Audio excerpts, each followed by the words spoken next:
बहुत समय पहले की बात है कि एक बहुत ही खूबसूरत और विशाल से जंगल में एक बहुत बड़े पेड़ जी रहते थे। जंगल में सारे पेड़ पौधे उनका आदेश मानते थे। एक दिन एक चुलबुली सी तितली अपनी बाकी सहेलियों के साथ बड़े पेड़ जी के पास आ जाती है। बड़े पेड़ जी नमस्ते, हम आपके पास अपनी बहुत बड़ी समस्या लेकर आए हैं। मैं तो हर वक्त तैयार होता हूँ, बताओ तो सही क्या समस्या है आपकी, फिर हम आपकी सेवा भी करते हैं। बड़े पेड़ जी, इंसानों ने जंगल के सारे पेड़ काट दिए हैं और बाकी जो रहते हैं वो काटी जा रहे हैं, और बाकी जो पौधे बचे हैं वो बारिश ना होने के कारण खत्म होते जा रहे हैं। अब आप बताएं ना, भला हम कहाँ जाएं? ना कोई फलदार पेड़ बचा है और ना ही कोई फूल बचा है। बात तो सही है तुम्हारी चुलबुली तितली, मैं भी काफी दिन से इसी चिंता में था। अच्छा किया तुम भी आ गई हो मेरे पास, इसका हल भी निकालते हैं कोई। जी बड़े पेड़ जी, हम आपके पास इसीलिए तो आए हैं कि आप कृपया करके हमारी सहायता करें। बड़ा पेड़ सोचने लग जाता है कि आखिर किसी तरीके से जंगल में पेड़ पौधे बढ़ाए जाएं। फिर उसके दिमाग में एक योजना आती है। अभी मेरे माइंड में एक आइडिया आया है जिससे जंगल में हर तरफ पेड़ ही पेड़ हो जाएंगे। ऐसा करता हूँ कि आपको बहुत सारे पेड़ दे देता हूँ, आप हर पक्षी के पास जाना और उसको एक पेड़ देकर आना, और उनको मेरा आदेश भी देना कि वो इसको अपने घर के पास लगाएं और इसकी देखभाल करें। अगर ऐसे सारे पक्षी ही एक एक पेड़ लगाएंगे तो हमारा जंगल बड़ा हो जाएगा और बहुत ज्यादा खूबसूरत और हरा भरा भी हो जाएगा। हाँ बड़े पेड़ जी, ये तो बहुत अच्छा आइडिया है। हम भी फूल लगाएंगे अपने घरों के पास। हम अभी जाते हैं और सबको एक एक पेड़ देकर आते हैं। बड़े पेड़ जी उनको बहुत सारे पेड़ दे देते हैं जो कि सारे ही फलदार थे, और फिर वो सब तितलियां एक एक पेड़ ले जाकर सारे पक्षियों को देने लग जाती हैं। वो सबसे पहले बबली और मटकू कबूतर के पास जाती हैं। नमस्ते बबली दीदी, हमें ना बड़े पेड़ जी ने भेजा है। उन्होंने हमें आदेश दिया है कि हम सारे पक्षियों को जाकर एक एक पेड़ देकर आएं, ताकि वो अपने घर के पास उसको लगाएं, उसका बहुत सारा ख्याल रखें। हम बड़े पेड़ जी चाहते हैं कि हमारा जंगल बहुत हरा भरा हो जाए। अरे ये तो बहुत अच्छी बात है, बड़े पेड़ जी को तो सही में हमारे जंगल की बहुत फिक्र है। आप ऐसा करें कि मुझे मेरे हिस्से का पेड़ दे दें, मैं इसे अपने घर के पास ही लगा लेती हूँ। मैं रोज इसको पानी दूंगी, इसकी रक्षा करूंगी, और कल को जब ये बड़ा हो जाएगा हम इसके फल भी खाएंगे और इस पर घर भी बनाएंगे। चुलबुली तितली, मुझे भी दे मेरा पेड़। वैसे भी इंसान सारे जंगल से पेड़ काटी जा रहा है, लेकिन अगर हम सारे मिलकर एक एक पेड़ लगाएं तो कुछ ही समय में जंगल दोबारा से हरा भरा हो जाएगा। ये ले, ये सेब का पेड़ आपका है बबली दीदी, और ये आम का पेड़ आपका है मटकू भाई। याद रखना, अब इसे लगाकर आप लोगों ने इसको भूल नहीं जाना है, बल्कि इसकी खूब देखभाल करनी है ताकि ये जल्दी जल्दी बड़े हो जाएं। हम तितलियां भी बहुत सारे फूल लगाएंगी। और फिर चुलबुली तितली वहाँ से तोते के पास जाती है और उसे भी अमरूदों का एक पेड़ दे देती है। तोता हो और उसे अमरूद पसंद ना हो, ये भला कैसे हो सकता है? इसीलिए तोता भी वो पेड़ ले लेता है और उसे अपने घर के पास लगा लेता है। अब चुलबुली तितली कालू के पास जाती है। कालू जैसे ही चुलबुली को अपने पास देखता है तो बहुत ही हैरान हो जाता है।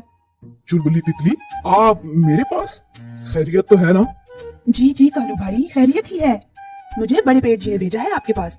हम सारे पक्षियों को एक एक पेड़ दे रहे हैं कि वो सब अपने घरों के पास लगा ले, ताकि कल को ये पेड़ उनके काम आ सके और जंगल भी खूबसूरत बन जाए। भला ये क्या बात हुई, पहले जंगल में कौन से कम पेड़ हैं? पूरा जंगल तो भरा पड़ा है पेड़ों से, मुझे तो नहीं लगाना भाई कोई पेड़ वेड़। चुलबुली को पता था कि कालू इतनी आसानी से मानने वाला तो है नहीं। कालू भाई, जंगल से फलदार पेड़ तो खत्म हुई जा रहे हैं, इसीलिए बड़े पेड़ जी ने सारे ही पक्षियों की ड्यूटी लगाई है कि वो अपना अपना खुद का पेड़ लगाएं। आपको भी लगाना होगा और इस जंगल को अच्छा करने में अपना हिस्सा डालना होगा। ना जी ना, मैं तो नहीं लगा रहा हूँ कोई पेड़ वेड़। भाई अगर मैंने पेड़ लगाया तो मुझे इसकी रक्षा भी करनी होगी और साथ में इसको पानी भी देना होगा। मैं तो खुद अपना भोजन कभी लेने नहीं गया, हमेशा दूसरे पक्षियों से चुराता हूँ। इस पेड़ के लिए इतनी मेहनत कैसे करूंगा भला मैं? तुम ऐसा करो, इस पेड़ को वापस ले जाओ। कालू जी, पेड़ तो मैं नहीं लेके जाऊंगी, लेकिन आप एक दिन बहुत पछताएंगे। अरे तुम जाओ जाओ, मैं देख लूंगा खुद ही। एक तो इस जंगल में सारे नसीहतें बस मेरे लिए ही हैं, जिसे देखो बस मुझे ही समझाता रहता है। चुलबुली वहां से चली जाती है। बाकी सब पक्षी अपने अपने पेड़ की खूब रक्षा करते हैं और उन्हें रोज पानी भी देते हैं। अब तक तो पेड़ कुछ बड़े हो गए थे। देखना मटकू, जब ये पेड़ बहुत बड़ा हो जाएगा ना, इस पर बहुत मजबूत घर बनाऊंगी मैं अपना, और इस पर पके पके सेब भी खाऊंगी।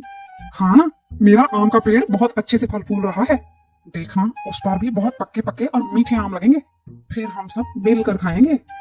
दिन यूं ही गुजरते गए और सारे पक्षी अपने अपने पेड़ों की अच्छे से रक्षा करते रहे। वो सारे पेड़ अब बहुत ज्यादा बड़े हो गए थे। अब तो वो सब बहुत खुश थे। बहुत समय से जंगल में बारिशें नहीं हुई। बारिशें ना होने के कारण जंगल से पानी खत्म होता जा रहा था। लेकिन सारे पक्षी अपने पेड़ों को बहुत दूर दूर से पानी लाकर डालते थे, जिसकी वजह से उनके पेड़ हरे भरे थे। लेकिन जंगल में बाकी पेड़ और भोजन कम होना शुरू हो गया। कालू सबको देखकर बहुत ज्यादा हंसा करता था। देखो तो ये सारे पक्षी कितने पागल हैं। एक पेड़ के लिए पता नहीं कितना कुछ कर रहे हैं। भला इतनी मेहनत करने की क्या जरूरत है। इसी तरह बारिशें काफी समय नहीं होती और जंगल से सारा भोजन खत्म होने लग जाता है। कालू के अलावा सारे पक्षियों के फलदार दरख्त अब बहुत बड़े हो गए थे। अब उनको भोजन की जरा भी परवाह नहीं थी और उधर कालू भूखा मर रहा था। हाय, अब भला मैं क्या करूं। मैंने अपना पेड़ लगाया होता तो आज मेरे पास भी बहुत सारा भोजन होता। लेकिन हमेशा की तरह मुझे सही बात गलत समय पर ही याद आती है। अब फिर वही करता हूँ जो हमेशा ही करता हूँ, सबके पास जाता हूँ। फिर कालू बबली और कबूतर के पास चला जाता है, जो पके हुए मीठे आम और सेब खा रहे थे। कालू तो 2 दिन से भूखा था।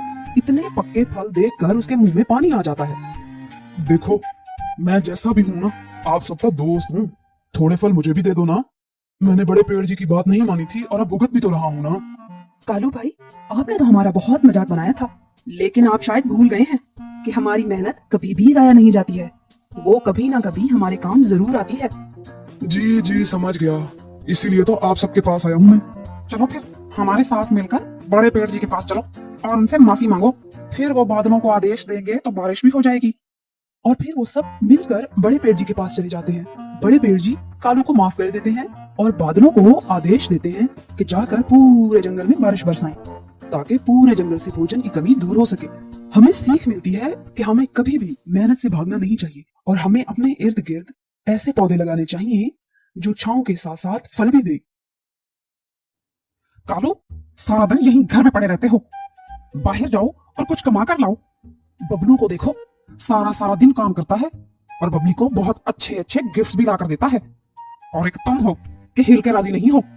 क्या नीलो, तुम हमेशा मेरे ही पीछे पड़ी रहती हो। वो समय भूल गई हो जब इतना काम किया करता था मैं। अब थोड़ा सुकून लेने दो मुझे और जाके काम करो तुम। सुकून करते रहोगे तो हम खाएंगे कहाँ से? राजू की फीस भी देनी है, वो कहाँ से देंगे भला हम? वो तो ठीक है, लेकिन तुम्हें तो पता है कि मुझसे कोई भी काम नहीं होता। और कठिन काम वो तो बिल्कुल भी नहीं।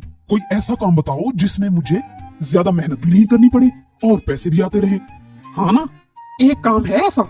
मैंने सुना है कि सेठ चील ने पिज्जा शॉप खोली है और वो अपनी दुकान के लिए कोई पिज्जा डिलीवरी पक्षी रख रहा है। अगर तुम भी सेठ चील से बात कर लो तो वो तुम्हें भी रख लेगा। काम तो बहुत आसान है नीलो। ऊपर से वहां मैं भोजन भी मुफ्त में खा लिया करूंगा। हाँ ना, ऊपर से पक्षी तुम्हें टिप भी दिया करेंगे। और क्या चाहिए तुम्हें भला? पिज्जा का सोच कर तो कालू के मुंह में पानी आ जाता है। अच्छा, मैं अभी जाता हूँ और सेठ चील से जाकर बात करता हूँ कि वो मुझे भी अपने पास काम पे रख लें। कौवा वहां से उड़कर सेठ चील की पिज्जा की न्यू दुकान पर आ जाता है, जो आज ही खुली थी। और सेठ चील पिज्जा डिलीवर करने के लिए कोई पक्षी ढूंढ रहा था। कालू भी सेठ के पास पहुंच जाता है। अरे नमस्ते सेठ जी, मैंने सुना है कि आपको डिलीवरी वाला पक्षी चाहिए। मैं इसीलिए आया हूँ। आप कृपया करके मुझे भी अपनी शॉप पर रख लें। आपको तो पता है कि बहुत फुर्तीला हूँ मैं। मिनटों में पिज्जा डिलीवर करके आ जाया करूंगा। अरे अरे, आओ कालू आओ। हाँ, सही कह रहे हो। मुझे डिलीवरी करने वाले पक्षी की तो वाकई जरूरत है। मेरे ज्यादा ग्राहक दूसरे जंगल के हैं और वहां पिज्जा डिलीवर करने के लिए मुझे डिलीवरी बॉय की भी जरूरत है। सेठ जी, बस मुझे रख लें आप। मैं कहीं भी पिज्जा दे आऊंगा और मैं तो उड़ते उड़ते थकता भी नहीं हूँ। बहुत ईमानदारी से काम करूंगा अपना। ठीक है कालू, आज से ही काम शुरू कर दो तुम फिर। हर डिलीवरी के 10 गंदुम के दाने मिलेंगे। जितने ज्यादा ऑर्डर उतने ज्यादा दाने। लेकिन याद रखना, कोई चालाकी ना करना, वरना उसी दिन काम से निकाल दूंगा। अरे नहीं नहीं सेठ जी, आपको कोई शिकायत नहीं मिलेगी मेरी। कालू काम शुरू कर देता है। कालू सुबह ही सुबह काम पर पहुंच जाया करता था और पूरा दिन सब पक्षियों के घरों में जा जाकर उनको पिज्जा डिलीवर करता था। कुछ दिन तो कालू ने बहुत ईमानदारी से काम किया, लेकिन फिर आहिस्ता आहिस्ता उसके अंदर का असली कौवा बाहर आने लगा। अब वो जिसको भी डिलीवरी देने जाता था, रास्ते में ही उस ऑर्डर में से चीजें निकाल कर खा लेता था और बाद में मुकर जाता था कि उसने तो कुछ भी नहीं खाया। सेठ चील ने उसे 1-2 बार समझाने की कोशिश भी की, लेकिन वो बाज नहीं आ रहा था। बबली दीदी, कुछ पता चला कि सेठ चील ने पिज्जा शॉप खोली है? क्यों ना आज हम सब मिलकर पिज्जा मंगवाएं और मजे से खाएं। हाँ मिंटू तोते, मेरा भी बहुत समय से पिज्जा खाने का बहुत मन था। ऐसा करो, एक पिज्जा मंगवा लो, हम सब मिलकर खाएंगे। तोते उनको बोलना जरा एक्स्ट्रा चीज वाला लार्ज पिज्जा दें, मुझे पिज्जा में चीज बहुत ज्यादा पसंद है। यम्मी। रुको रुको, फिर मैं अभी कॉल करता हूँ, फिर उनका डिलीवरी बॉय हमें पिज्जा दे जाएगा। तोता सेठ चील की शॉप पर कॉल करके पिज्जा का ऑर्डर दे देता है। बबली और तोते लोगों का पिज्जा भी कालू ने ही देने आना था, और वो रास्ते में वही करता है जो वो सबके साथ करता था। कालू रास्ते में एक जगह उतरकर पिज्जा बॉक्स खोलता है और उसमें से एक स्लाइस पिज्जा का खा लेता है और दोबारा बबली और तोते लोगों की तरफ चला जाता है। लो जी, आ गया आप सबका गर्मा गर्म पिज्जा। अब जल्दी से मुझे मेरे पैसे दो और टिप भी दो, ताकि मैं जल्दी से यहाँ से चला जाऊं। मुझे और जगह पर भी पिज्जा डिलीवर करने जाना है। रुक जाओ कालू, भला इतनी भी क्या जल्दी है, हमें पिज्जा को देख तो लेने दो। हमने एक्स्ट्रा लार्ज मंगवाया था विद एक्स्ट्रा चीज। वो जैसे ही पिज्जा बॉक्स खोलते हैं तो देखते हैं कि उसमें से एक पिज्जा का स्लाइस तो गायब था। ये क्या कालू, इसका एक स्लाइस तो है ही नहीं, ये जरूर तुमने खाया होगा। मुझे पक्का विश्वास है तुम ही ऐसी हरकतें करते हो। देखिए ना बबली दीदी। नहीं जी नहीं, मैंने तो नहीं खाया, मैं तो सीधा यहीं से लेकर आया हूँ। मैं तो कहीं रास्ते में रुका भी नहीं हूँ। मुझ पर इल्जाम मत लगाओ और पैसे निकालो मेरे। लेकिन कालू भाई, और किसने खाया होगा फिर हमारा पिज्जा? आपने वहां से देखकर लाना था ना। देखो बबली, मुझे ज्यादा बातें मत सुनाओ, मुझे मेरे पैसे दो, क्योंकि टिप देने वाली तो तुम लोगों की शक्ल ही नहीं है। मुझे बस पैसे दो पिज्जा के। मैंने और भी जगह जाना है पिज्जा डिलीवर करने के लिए। तुम सबकी फजूल बातें सुनने का समय नहीं है मेरे पास। हम सेठ चील को तुम्हारी शिकायत लगाएंगे, देखना तुम, फिर पता चलेगा तुम्हें। एक तो तुम मुझे जहर लगते हो मोटे कबूतर, और तुमने जिसको भी शिकायत लगानी है ना, जाओ लगाओ, मैं नहीं डरता किसी से। बबली कालू को पिज्जा के पैसे दे देती है और वो वहां से चला जाता है। अब तो कालू ने ये आदत ही बना ली थी, वो हर ऑर्डर में से कुछ न कुछ निकाल कर खा लेता था और फिर मानता भी नहीं था। अब तो सारे ही पक्षी उससे बहुत तंग थे। सेठ चील भी कालू को जॉब से निकालने का सोच रहा था। और फिर एक दिन चीलों ने जंगल में एक बहुत बड़ी पार्टी रखी, जिसमें काफी ज्यादा चीलें आई हुई थी। चीलों ने मिलकर सेठ चील से बहुत सारे पिज्जा के ऑर्डर किए थे। इतने ज्यादा पिज्जा लेकर भी कालू नहीं जाना था। वो बहुत ज्यादा खुश था, क्योंकि वो जानता था कि अब वो ज्यादा भोजन चोरी कर सकेगा। कालू सारे पिज्जा लेकर चीलों की तरफ चला जाता है और एक वीरान जगह देखकर वहीं रुक जाता है। अरे, ये तो इतने ज्यादा पिज्जा है, मैं अगर सब में से भी थोड़ा थोड़ा खाऊं तो किसी को पता भी नहीं चलेगा। अरे आज तो पार्टी हो गई है मेरी। कालू फिर सारे बॉक्सेस खोल खोल कर उनमें से एक एक पिज्जा के स्लाइस खा लेता है और फिर सबको दोबारा से वैसा ही पैक कर देता है जैसे वो पहले थी। चील भाई, ये लें आपका पिज्जा, और मुझे सारे पिज्जों के पैसे दे दे, फिर मैंने वापस भी जाना है। एक तो आप लोगों का घर भी इतना दूर है, इसीलिए मुझे थोड़ी टिप भी दे दे, बहुत मुश्किलों से आया हूँ यहाँ तक। हाँ हाँ, पैसे भी दे देते हैं और टिप भी, पहले पिज्जा तो देख लेने दो। कालू ने जब ये सुना तो उसका डर के मारे बहुत बुरा हाल हो गया, क्योंकि वो बाकी पक्षियों को तो डरा धमका कर चुप करवा दिया करता था, लेकिन ये तो चीलें थी। आप बाद में चेक कर लेना चील जी, मुझे थोड़ा जल्दी जाना है, वो ना और भी ऑर्डर देने हैं ना मुझे। लेकिन तब तक चील बॉक्स खोलकर देख लेती है, वहां सारे पिज्जा में से एक एक स्लाइस गायब था। इसलिए बार बार कह रहे थे कि तुम्हें जल्दी वापस जाना है, तो ये जरूर तुमने ही खाए होंगे, नहीं तो मुझे वहां से ऐसे ही मिले थे चील जी। और भला मैं क्यों खाऊंगा पिज्जा आपका? मुझे सब पता है तेरा, अब ये पिज्जा तो तेरी हड्डियों में से निकलेगा। रुक जा, अभी बताता हूँ तुझे। सारी चीलें मिलकर कालू की काफी धुलाई करती हैं। कालू बड़ी मुश्किल से जान बचाकर वहां से भागकर बबली लोगों के पास पहुंच जाता है। अरे बचा लो चिड़िया दीदी, वो जालिम चीलें तो मार ही डालेंगी मुझे, वो तो पीछे ही पड़ गई है मुझ गरीब के। अरे पर हुआ क्या है कालू, आखिर किसने मारा है तुम्हें और क्यों मार रहे हैं तुम्हें? कालू सबको पूरी बात बता देता है और सब हंसने लग जाते हैं, क्योंकि कालू ने उन्हें भी तो धोखा दिया था। और यूं कालू को उसके गलत काम की सजा मिल जाती है।